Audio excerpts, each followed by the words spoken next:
계속해서 야고보서는 하나님께서 말씀하실 때 우리가 어떻게 반응해야 하는지에 대해서 설명합니다. 오늘 말씀의 중요한 키워드는 순종입니다. 먼저 성경 말씀은 이렇게 말합니다. 19절과 20절 말씀을 함께 한번 읽어보시겠습니다.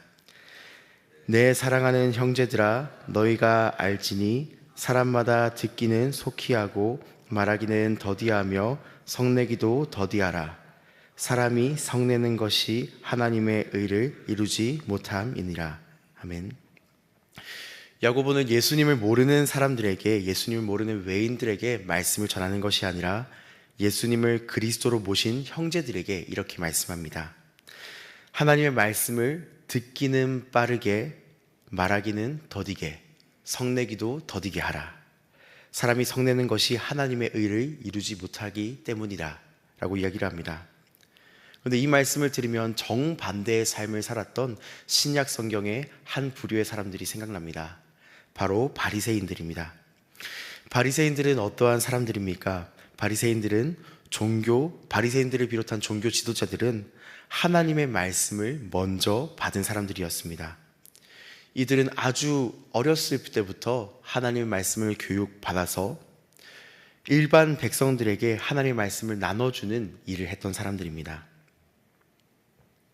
처음에는 충성된 일꾼으로 맡은 바 말씀을 잘 전달하는 통로로 사용되었지만 시간이 지날수록 모습이 점차 변질되게 됩니다.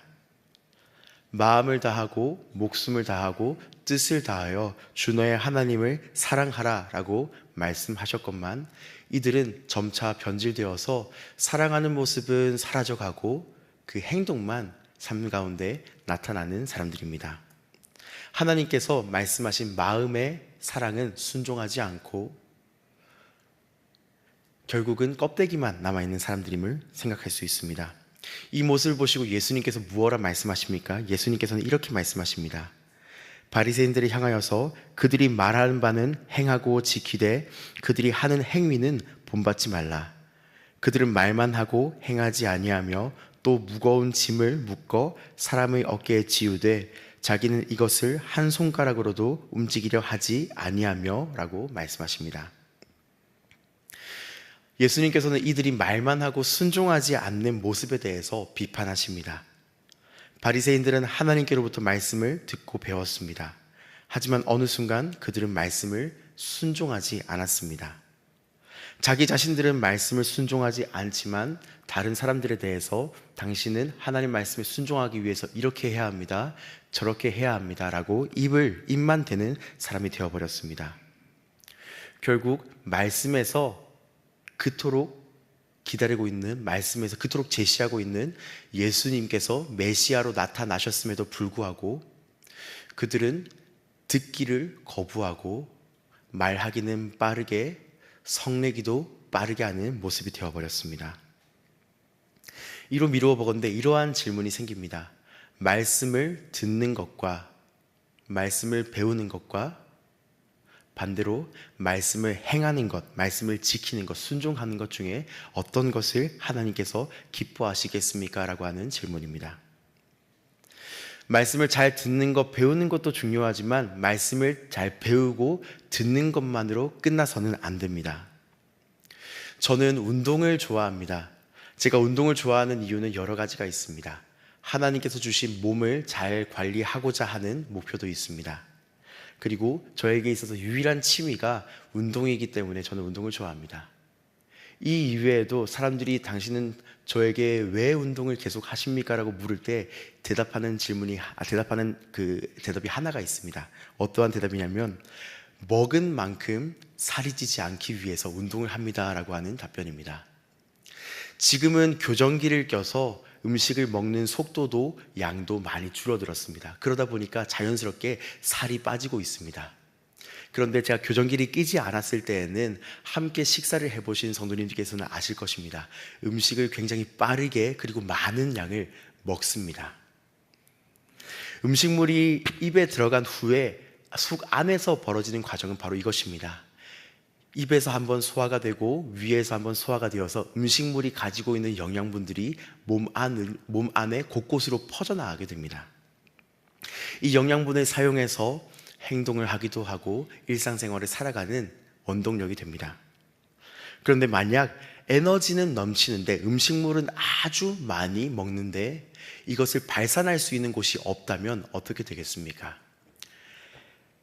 에너지원들이 결국은 지방이라고 하는 요소로 바뀌어서 몸 곳곳에 축적되게 될 것입니다.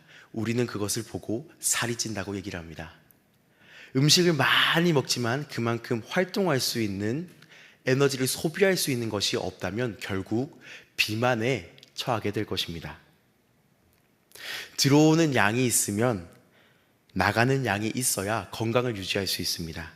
많은 양의 음식을 먹은 사람은 많은 양의 활동이나 운동을 해야만 합니다. 그렇지 않으면 살이 찌거나 여러 가지 성인병이 발생할 수 있기 때문입니다. 이 원리는 하나님의 말씀을 듣고 행함에도 연결을 지을 수 있습니다. 우리는 정말 많은 양의 말씀을 접하고 먹을 수 있는 시대를 살아가고 있습니다. 인터넷이 발달하기 이전과 발달한 이후 오늘날은 아주 큰 차이가 있습니다. 심지어 오늘날은 집 안에서도 예배를 드릴 수 있는 환경이 마련되어 있습니다. 집 안에서 교회에 출석하지 않더라도 말씀을 드릴 수 있는 환경이 되었을 뿐만 아니라 심지어는 지구 정반대편에서 다른 시간대를 살아가고 있는 사람들이 전하는 말씀도 들을 수 있습니다. 그리고 이전에는 현장에 가지 않으면 들을 수 없었기에 못 들었던 아주 유명한 목사님들의 말씀도 쉽게 접할 수 있는 말씀이 홍수와 같이 범람하는 시대를 살아가고 있습니다. 다른 표현으로 말한다면 음식물을 아주 많이 먹을 수 있는 상황이 되어버렸습니다. 말씀이 이렇게 많이 흥왕함에도 불구하고 모순적이게도 크리스찬들은 점점 빛을 세상 가운데에서 잃어가고 있는 시대를 살아가고 있습니다. 사람들에게 크리스찬이라고 하는 이 명찰을 달고 있는 사람들은 점점 더 무시를 받는 그 사회를 살아가고 있습니다. 심지어 사람들은 우리를 향하여서 개독교라고 부르기도 합니다. 왜 그렇습니까? 바로 우리가 계속 음식물을 섭취하기만 해서 그렇습니다. 말씀을 배우고 듣는 모습을 음식을 먹는 모습으로 비유를 한다면 우리는 아주 많은 음식이 우리 앞에 차려진 시대를 살아가고 있습니다. 좋은 음식들이 아주 많이 있습니다. 그리고 우리의 호기심을 끄는 음식도 있고 건강한 음식도 아주 많이 있습니다. 너무 맛있어서 음식을 계속해서 먹으며 살아갑니다. 일상생활을 하면서 귀에 이어폰을 꽂고 음식을 먹습니다. 또한 여러 시간대를 내어서 자기 직전까지 우리는 많은 양의 음식을 먹습니다. 그런데 운동 없이 이 음식을 계속해서 먹고 있습니다. 그러면 어떻게 되겠습니까? 결국은 몸에서 탈이 나게 됩니다. 지방이 축적되어서 살이 찝니다. 결국 시간이 지나면 지날수록 건강을 잃게 됩니다. 음식물을 먹기만 해서는 안 됩니다. 우리는 먹은 만큼 움직여야 하나님께서 우리에게 주신 건강을 잘 가꿀 수 있습니다. 이와 마찬가지로 우리는 말씀을 계속해서 듣기만 해서는 안 됩니다. 들은 만큼 우리는 순종해야만 합니다. 말씀을 듣고 그것이 일상생활 가운데에서 나타나는 삶을 살아야만 합니다. 야고보서는 이에 대해서 계속해서 말씀합니다. 22절 말씀을 제가 읽도록 하겠습니다. 너희는 말씀을 행하는 자가 되고 듣기만 하여 자신을 속이는 자가 되지 말라. 아멘. 말씀을 듣기만 하는 사람은 결국 자신을 속이는 사람이 된다고 합니다. 말씀을 열심히 듣는데 왜 자신을 속이는 사람이 되겠습니까? 순종에 대한 부담감이 없다면 결국 이와 같이 변하기 때문입니다. 나는 괜찮을 거야. 말씀을 열심히 들었으니까, 말씀을 쉬지 않고 들었으니까, 말씀을 일어났을 때에도 듣고 자기 직전에도 듣고 항상 말씀을 가까이 하니까 나는 괜찮을 거야. 말씀으로 결단과 순종에 대한 메시지를 주시는데 우리의 모습이 살아있는 전도지가 되어야 한다라고 하는 메시지를 주시는데 듣기만 하고 끝냅니다. 이것은 바른 반응이 아닙니다. 하지만 계속해서 시간이 지나가다가 보면 어느 순간 우리의 모습이 변하게 됩니다. 말씀을 들었으니까, 이 자리에 나와서 예배를 드렸으니까 괜찮아요 라고. 결국은 바리새인과 같이 말씀을 맡았으니까, 형식을 지키니까 괜찮은 사람이야, 나는 괜찮아 라고 스스로를 속이는 사람이 되고 맙니다. 그것은 말씀에 대한 정보는 많이 알아도, 말씀을 많이 먹어도 주님을 사랑하는, 주님을 닮아가는, 소화시키는 모습이 아닙니다. 또 야고보서는 이렇게 이야기합니다. 23절과 24절 말씀입니다. 누구든지 말씀을 듣고 행하지 아니하면 그는 거울로 자기의 생긴 얼굴을 보는 사람과 같아서 제 자신을 보고 가서 그 모습이 어떠했는지를 곧 잊어버리거니와. 아멘. 말씀을 듣고 행하지 않는 사람은 마치 거울로 얼굴을 보는 사람과 같다고 이야기를 합니다. 말씀이 선포될 때의 시대에, 말씀이 선포될 당시의 거울과 지금 우리가 알고 있는 거울의 모습은 많이 다릅니다. 지금 우리가 가지고 있는 거울은 연마가 아주 잘 되어서 있는 모습 그대로를 비추는 거울입니다. 그런데 말씀이 선포될 당시는 1세기입니다. 1세기경의 거울은 우리가 가지고 있는 거울과 같이 매끈하지 않았습니다. 울퉁불퉁해서 겨우 얼굴을 알아볼 수 있을 정도의 거울이었습니다. 아무리 거울을 뚫어져라 본다 한들 자기 자신의 모습을 정확하게 이해할 수 없는 상태의 거울이었습니다. 말씀을 듣는 순간에는 마음에 찔림이 있습니다. 이렇게 살아서는 안 되겠구나, 지금 이 모습을 하나님께서 기뻐하지 않으시는구나 라는 것을 알게 됩니다. 그런데 말씀을 온전하게 보지 못하기 때문에, 말씀을 온전하게 깨끗한 모습으로, 투영된 모습으로 보지 못하기 때문에 금방 이것을 잊고 맙니다. 예배당 문을 벗어나면 이것을 금방 머릿속에서 지워지고 맙니다. 마치 울퉁불퉁한 거울을 통해서 얼굴의 모습을 확인한 후 자기 자리를 떠나면 쉽게 까먹는 모습과 같습니다. 반대로 말씀을 순종하는 사람은 25절 말씀에 이렇게 말씀합니다. 자유롭게 하는 온전한 율법을 들여다보고 있는 자는 듣고 잊어버리는 자가 아니요 실천하는 자니 이 사람은 그 행하는 일에 복을 받으리라. 똑같이 말씀을 듣습니다. 그리고 말씀을 통해서 찔림을 받습니다. 말씀을 통해서 이렇게 살아서는 안 되겠구나라고 하는 사실을 깨닫습니다. 그런데 말씀을 순종하기로 결단한 사람은 이와 같습니다. 비록 또다시 넘어질지언정 주님의 손길을 의지하며 순종하기로 결단하고 하루하루를 살아갑니다. 그럴 때 그 행하는 일로 말미암아 복을 받게 된다고 성경은 이야기를 합니다. 바리새인들은 예수님께서 직접 전하시는 메시지를 들었습니다.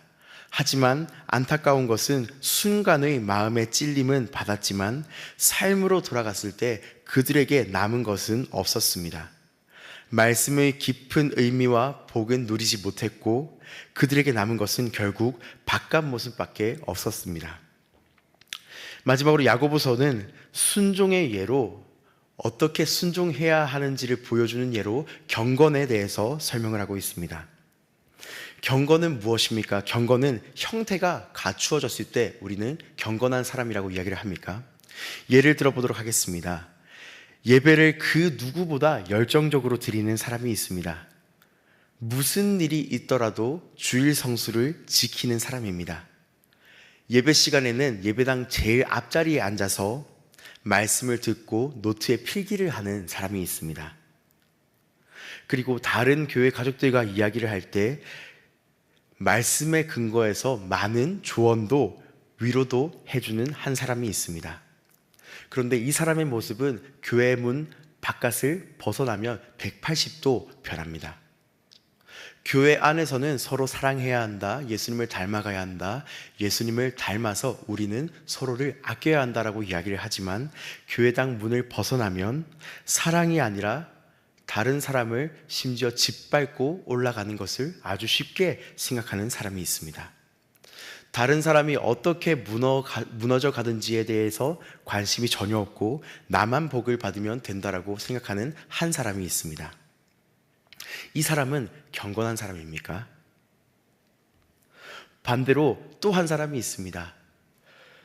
과거로 인해서 사람들에게 드러나지 않게 숨어서 예배를 드리는 사람이 있습니다. 예배당에 나오는데 한 구석에 앉아서 예배를 조용히 드리는 한 사람이 있습니다. 교회에서 혹이라도 그러한 사람이 없지만 남들이 나를 흉보면 어떻게 할까라고 하는 두려움을 늘 안고 기둥 뒤에 숨어서 예배를 드립니다. 그런데 이 사람은 매 시간 하나님께서 베풀어 주시는 사랑과 은혜를 경험하며 눈물과 감사로 예배를 드리는 사람입니다. 교회 바깥을 벗어나서도 이러한 모습은 똑같습니다. 이웃에게 나눠줄 것이 없어 마음 아파하며 자기에게 남지 않은 것, 얼마 남지 않은 것마저도 나눠주려고 하는 사람이 있습니다. 이 두 사람 중에 누가 하나님께서 기뻐하는 경건의 모습을 사는 사람이겠습니까? 하나님의 말씀을 바르게 듣는다라고 하는 것은 귀로 듣고 머리로 이해하는 것만으로 끝나서는 안 됩니다. 하나님의 말씀을 바르게 듣는 것은 순종이 결합되어야만 합니다. 그런데 순종을 계속해서 강조하다 보면 이렇게 생각하실 수도 있다고 생각을 합니다.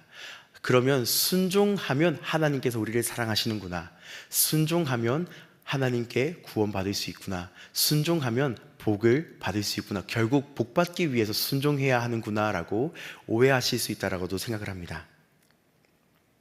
하지만 우리가 말씀을 지켜야 하는 이유는 지금 말씀드렸던 것들이 아닙니다. 우리가 말씀을 지켜서 순종해야 하는 이유는 바로 삼위 하나님을 우리가 사랑하기 때문입니다. 성도님들께서도 연애를 하실 때 이렇게 많이 이야기를 하셨을 것입니다. 내가 원한다면 무엇이든지 다 해줄게. 내가 사랑하는 당신이 원한다면 별까지도 따줄게 라고 이야기를 말씀하신 분도 꽤 많으실 거라고 생각을 합니다. 진정 사랑한다면 사랑하는 사람을 행복하게 해주기 위해서 최선의 노력을 다할 것입니다. 이와 마찬가지로 우리가 주님을 진정 사랑한다면 복을 받기 위해서, 구원을 받기 위해서가 아니라 사랑하는 주님을 기쁘시게 해드리기 위해서 최선의 노력을 다할 것입니다. 순종을 일으키는 동기는 구원이 아니라, 복받기 위함이 아니라 바로 주님을 사랑하는 마음입니다. 주님을 바르게 사랑하지 못한다면 순종에도 한계가 있을 수밖에 없습니다. 그렇지만 반대로 주님을 온전히 사랑하고 주님과 가까운 관계를 계속해서 맺는다면 우리는 말씀을 순종할 수밖에 없을 것입니다. 이 아침 다시금 주님과 바른 관계를 회복하심으로 말미암아 말씀에 순종할 수 있는 기회와 용기와 결단이 회복되시기를 소망합니다. 주기도문을 함께 하시겠습니다. 하늘에 계신 우리 아버지, 아버지의 이름을 거룩하게 하시며 아버지의 나라가 오게 하시며 아버지의 뜻이 하늘에서와 같이 땅에서도 이루어지게 하소서. 오늘 우리에게 일용할 양식을 주시고 우리가 우리에게 잘못한 사람을 용서하여 준 것 같이 우리 죄를 용서하여 주시고 우리를 시험에 빠지지 않게 하시고 악에서 구하소서. 나라와 권능과 영광이 영원히 아버지의 것입니다. 아멘.